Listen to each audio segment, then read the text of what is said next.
السلام عليكم ورحمة الله وبركاته أصحابتك وحرن جنال كمركل السود وده أدي هذا ومهتسنتهين ما أنت وقميص وأنا لحية لواتنك بيش اللباد فبراير سنة كلبض أكون إيه اللحية لواتنك حوجا عدك يهدي ووي هاي وأنا هرجب سنة هاي هرجب أيها هي مركا اسكد القاتة مقالك محربين أن كل وذا جو حل بان الهان عمر وكهذا الشيء مرنكي يدا إيه مدحوين ترام هبين هو كل أحمري كونغرس كدي مركي ترام قد بدي State of the Union وجدنا يي شعب كمريكان هذا الهان oo wax laga weydiiyay inay ka shalaynayso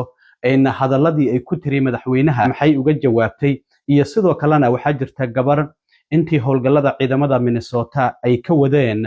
magaalada Minneapolis gaar ahaan gabar muslim ah oo Aliya Rahman la yiraahdo oo waliba iyadoo ballan dhakhtar u socota ciidamada ICE intay gaarigeeda xoog uga soo saareen ay xireen ilhaan gabadhaasi ayay Congress-ka habeen hore u wadatay waana laga saaray oo booliska ayaa ka saaray ilhaan oo wax laga weydiiyana arintaasi maxay ka tiri madaxweyne Trump oo isaguna mar kale yiri ilhaan Umar iyo waliba Rashida Tlaib oo labadii xubnood oo ku qaylinayay markii khudbada habeen hore uu jeedinayay yiri maskaxdoodu aad ayay u hooseysaa marka waa in dib loogu celiyaa halkii ay ka yimaadeen sida ugu dhaqsiyaha badan arintaasina qoraal uu bartiisa True Social-ka ku soo qoray waan idin la wadaagaya madaxweyne Trump habeen hore markuu khudbada jeedinayay waxa uu sheegay in madaxweyne ku xigeenkiisa uu hogaamin doono dagaalka lagu jiro musuqmaasuqa isla shalay shir jaraa'id ayuu qabtay madaxweyne ku xigeenka waxana uu sheegay in lacagihii Medicaid-ka oo dawladda federaalka ay siin jirtay gobolka Minnesota laga jaray arintaasi maxasiday u saameynaysa gudoomiyaha gobolka Minnesota Tim Walz oo isla maantaba ka jawaabay xilli uu soo bandhigayay sharciyo baarlamaanka loo gudbinayo oo musuqmaasuqa lagula dagaalamayo baarlamaankana way isku khilaafsan yihiin Republicaanka iyo Dimuqraadiyiinta kuwa gobolka Minnesota qaabka musuqmaasuqa sharciyada loola dagaalamayo mid waliba sharciyo gooni ah ayuu wata arintaasina waan idin la wadaagaya balse habeen hore waxaan ognahay markii madaxweyne Trump khudbada State of the Union-ka uu ka jeedinayay Congress-ka oo midaysan isla markaana uu la hadlayay shacabka Mareykanka waxa si toos ah ugu qaylinayay oo hadaladiisa ka soo dhaxgalayay xildhibaanada Ilhaan Umar oo gobolka Minnesota laga soo doorto iyo Rashida Tlaib oo iyaduna laga soo doorto gobolka Michigan asal ahaanna waalidiinteed ay Falastiin ay ka soo jeedaan mar uu Trump dhahayay shacabka Mareykanka waa inaan difaacnaa waxa la arkayay Ilhaan Umar oo dhahayso adiga ayaa dad Mareykan dilay ayaa tahay been ayaad sheegaysaa ku qaylinayso hadaba waxa jiray xubno badan oo dimuqraadiyiin ah oo khudbada madaxweynaha aan imaanin Hakim Jeffries oo madax u ah xubnaha dimuqraadiyiinta ee aqalka wakiilada ku jira ayaa waxa uu ku waaniyay xubnaha dimuqraadiyiinta in aysan tagin khudbada madaxweynaha haddii ay tagaana in ay iska aamusaan oo aysan hadlin arintaasi marka telefishinka CNN-ka ayaa marka waxa uu su'aal ka weydiiyay xildhibaanada Ilhaan Umar ma waxaad ku xadgudubtay talooyinkii hoggaankiina uu idin soo gudbiyay maadaama aad tagtay Congress-ka khudbada madaxweynaha isla markaana aad madaxweynaha ka soo dhaxgalaysay markii uu hadlayay Ilhaan Umar marka waxa ay tiri waxa aan rabay in aan madaxweynaha u sheego in uu markii uu dhahayay shacabka Mareykanka ayaan difaacaya inaan xasuusiyo in maamulkiisu uu deegaankayga uu ku dilay muwaadiniin Mareykan waxay ula jeedaa Alex Brady iyo waliba Rene Good oo ciidamada ICE ay ku dileen gobolka Minnesota waxa sidoo kale la weydiiyay waxa jirtay Biden intuu madaxweynaha ahaa markii uu khudbada saas oo kale uu Congress-ka ka horjeedinayo shacabka Mareykanka uu la hadlayay xubnaha Republican oo saas oo kale Marjorie Taylor Greene ay kamid tahay oo ku qaylinayo ka soo dhaxgalayay marka waxa la weydiiyay sidoo kale Ilhaan Umar maadaama Republicaanku hore arintaasi ay ku cambaarayeen ma ka shalaynaysaa wixii idin dhaxmaray adiga iyo waliba madaxweyne Trump ayaa Ilhaan Umar la weydiiyay may ay tiri arintaasi kama shalaynayo waxana ay sheegtay inuu mar badan ku celcelinayay in uu difaacayo shacabka Mareykanka laakiin mar kastaba waxaan xasuusinayay in maamulkiisu uu mas'uul ka yahay dilka labadaas qofood oo lagu dilay magaalada Minneapolis waliba deegaanka aniga la iga soo doorto oo dad dariskeena ahaa sidaas darteed waxa ay tiri muhiimadda ay leedahay in shacabka Mareykanka la difaaco ayaan madaxweynaha xasuusinayay sidoo kalena waxa la yiri ma waxa wanaagsaneed inaadan tagin goobtaasi gabi ahaanba khudbada madaxweynuhu uu ka jeedinayo Congress-ka amaba inaad iska aamusto marka waxay tiri anigu waxaan doonayaa dadka deegaanka la iga soo doorto inay halkaas iga arkaan isla markaana ay maqlaan waxana ay xaqiijisay sidoo kale inaysan marnaba ka shalaanaynin waxyaabihii Trump ay ku tiri intii khudbada uu jeedinayay sidoo kale gabadhii martida u ahayd oo ay waday oo Aliya Rahman oo gabar 43 jir isla markaana iyadoo ballan dhakhtar u socota 12 bishii January ciidamada ICE intay daaqada gaarigeeda ku jabiyeen xoog uga soo saareen waliba waa gabar baahiyaha gaar ah qabta oo curiyaan ah ay Ilhaan Umar marti ahaan halkaas u geysay marka gabadhaas ciidamada booliska ee caasimada ah oo Congress-ka ilaaliya ayaa ka saaray Congress-ka Ilhaan Umar ayaa arintaasi wax laga weydiiyay waxay tiri ha arrintaasi waa ay jirtaa gabadhaasi marti ahaan ayaan u waday waxaana ay sheegtay gabadhaasi in ay ciidamada Congress-ka ilaaliya gaar ahaan xarunta Congress-ka ay wadeen isla markaana ay xireen waxaana ay xaqiijisay in waliba garbaheeda dhaawacyadii markii ciidamada ICE ay xirayeen ka soo gaaray wali ay qabtay isbitaal ayaa la geeyay waana la soo daayay haddana waa nabad qabta ayay Ilhaan Cumar ay tiri haddaba Ilhaan Cumar oo arrimahaasi ka hadlaysay waxa ay tiri No, I think it was really unavoidable. The president talked about protecting Americans, and I just had to remind him that his administration was responsible for killing 2 of my constituents. I do not, and I think many people look at that moment when the president says it is our responsibility to protect Americans. And he does not acknowledge the fact that 2 Americans, 2 of my constituents, 2 of our neighbors were killed. And it was important for me to just remind the American people that the president and his administration was responsible for killing 2 American citizens. No, I think it was really important for my constituents to see me there. It was really important to my constituents to hear that I was reminding the president that Renee Good and Alex Preddy were killed under this administration. Yeah, you might remember Alia Rahman was the disabled woman who was headed to a doctor's appointment when ICE agents broke her window and forcibly dragged her,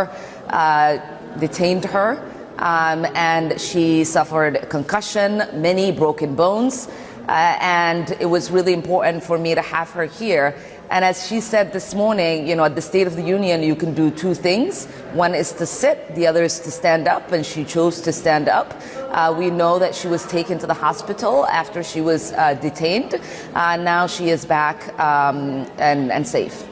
dhinaca kale madaxweyne Trump ayaa bartiisa True Social isaguna ku soo qoray in labada xubnood ay ku qaylinayeen markii khudbadda habeen hore uu jeedinayo Ilhaan Cumar iyo waliba Rashida Tlaib oo waalidiinteeda asal ahaan Falastiin ay ka soo jeedaan inay yihiin dad maskaxdoodu aad u hooseyso waxana uu sheegay inay yihiin dad xanuunsan isla markaana sidoo kale waalan waxa uu yiri waa in si degdeg ah loogu celiyo halkii ay ka yimaadeen walow aan ognahay waliba Rashida Tlaib inay ku dhalatay wadankan Mareykanka gobolka Michigan gaar ahaan Dearborn ayaa laga soo doortaa marka Trumpna waxa uu yiri dadkan waa in halkii ay ka yimaadeen aan dib ugu celinaa qoraalkan ayuu bartiisa True Social uu ku soo qoray dhinaca kale madaxweyne Trump habeen hore khudbadiisa waxa uu sheegay in uu ku dhawaaqay madaxweyne ku-xigeenkiisa JD Vance inuu hogaamin doono dagaalka lagula jiro musuqmaasuqa isla shalayba waxa shir jaraa'id qabtay madaxweyne ku-xigeenka JD Vance iyo sidoo kalena ninka madaxda ka ah Medicare iyo waliba Medicaid oo Dr. Mohamed Oz la yiraahdo waxana uu sheegay in madaxweyne ku-xigeenka in uu ku dhawaaqayo in si ku meel gaar ah loo joojinayo lacag ilaa iyo 500 milyan oo dollar ka badan oo dhinaca Medicaid-ka oo dawladda federaalka ay siin jirtay gobolka Minnesota waxa uu yiri lacagtaasi waan joojinaynaa ilaa iyo gobolka Minnesota uu ka soo baxo waajibaadkiisa la xiriira la dagaalanka musuqmaasuqa waxa uu sheegay adeeg bixiyaasha horey gobolku lacagihii waa uu siiyay oo dadka adeeg bixiyaasha lacagtaasi way haystaan laakiin waxa dawladda federaalka ay joojinaysaa lacagihii gobolka Minnesota ay siin jireen ilaa iyo gobolka Minnesota uu ka cadeeyo halka uu ka joogo la dagaalanka musuqmaasuqa hadaba waa kan madaxweyne ku-xigeenka JD Vance oo arrimahaasi ka hadlay We're announcing today that we have decided to temporarily halt certain amounts of Medicaid funding that are going to the state of Minnesota in order to ensure that the state of Minnesota takes its obligations seriously to be good stewards of the American people's tax money. Now, what is this going to mean? What this means is that, first of all, the providers on the ground in Minnesota have actually already been paid. The state has paid those providers the money. What we're doing is we are stopping the federal payments that will go to the state government until the state government takes its obligations seriously to stop the fraud that's being perpetrated against the American taxpayer. dhinaca kale baarlamaanka gobolka Minnesota ayaa waxay ka doodayaan sharciyo kala duwan oo qaabkii musuqmaasuqa lagula dagaalami lahaa dhinaca dimuqraadiyiinta waxyaabaha ay soo jeediyeen waxa kamid ah sharciyada ay doonayaan in lagula dagaalamo in la badiyo in la booqdo hay'adaha adeegga siiya dadka loo adeegayo oo markastaba booqasho lagu sameeyo sidoo kale background check in lagu sameeyo hay'adaha adeeg bixiyaasha oo iyagu dadka doonaya adeeggaasi inay siiyaan iyo in la cansriyeeyo kombiyuutarada in duqoobay ee gobolka uu ku shaqeeyo qaabka systemkaasi gabahaanba in la bedelo iyo sidoo kale in la sameeyo hay-ad la dagaalanta musuqmaasuqa dhinaca republicaankuna iyaguna waxa ay doonayaan in la sameeyo xafiis madax bannaan kaasi oo u xil saaran la dagaalanka baarag guud in la sameeyo u xil saaran la dagaalanka musuqmaasuqa sidoo kale gudoomiyaha gobolka Minnesota Tim Walz oo isaguna ka jawaabay hadalkii shalay ka soo yeeray madaxweyne ku-xigeenka oo sheegay in dowladda federaalka ay joojinayso lacagihii Medicaid-ka ee gobolka Minnesota la siin jiray ayaa waxa uu sheegay isla markaana soo bandhigayay sharciyo cusub oo gobolka uu doonayo musuqmaasuqa inuu kula dagaalamo ayaa waxa uu xaqiijiyay in maamulkan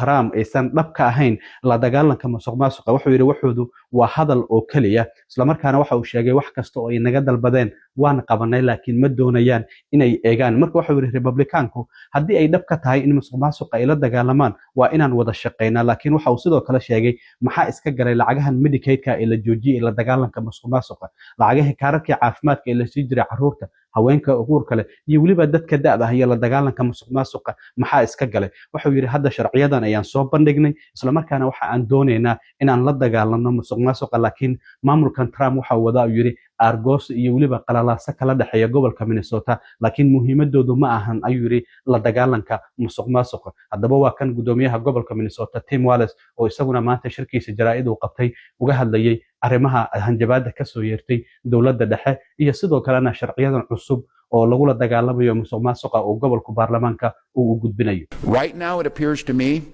that the Trump administration is not serious about that. They're continuing to try and wage this conflict against Minnesota. There's nothing in their plans that works. I continue to hear from the legislature platitudes and mysterious things. Republicans need to be very clear. Do you want to fix it or you want to talk about it? Because it appears to me right now is that they fear fixing this because it takes away what they think is a political leverage. And that is simply wrong for Minnesotans. I've already told you we're taking accountability. We're seeing the fixes. The results are starting to show themselves. This package is needed. I asked the legislature to do it. Not going to make everybody happy.